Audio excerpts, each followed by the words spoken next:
బీహార్లో వాళ్ళు చాలా స్పష్టంగా తేజస్వి యాదవ్ను మా ముఖ్యమంత్రి అభ్యర్థి అని ప్రకటించారు.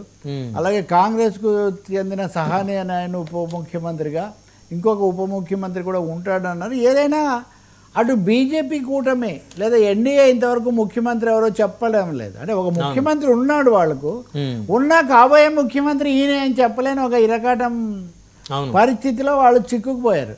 సో కొంచెం అప్పర్ హ్యాండ్ నెమ్మదిగా మహాగఠబంధన్ ఎంజీబీ లేకపోతే ఇండియా కూటమి ఇది కొంచెం అప్పర్ హ్యాండ్ సాధిస్తున్నట్టు మటుకు కనిపిస్తుంది స్పష్టంగా వెళ్ళటం వల్ల. అందుకే నిన్న ప్రధాని మోదీ కూడా ప్రచారానికి వెళ్ళి జంగిల్ రాజ్ అనేది ఇప్పటికీ ప్రజలు మర్చిపోలేదు. 20 ఏళ్ళ నుంచి ఈయన నితీష్ కుమారే పాలిస్తున్నాడు.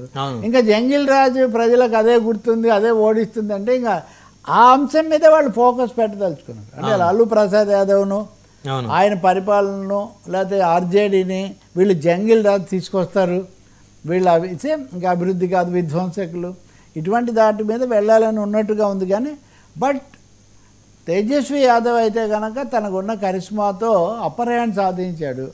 ఇటు తన కూటమిలో ప్రజల్లో కూడా దూసిపోతున్నాడు. ఒక 67% మంది ఆయనకే మొగ్గు చూపుతున్నారని కూడా సర్వేలో చెప్తున్నారు.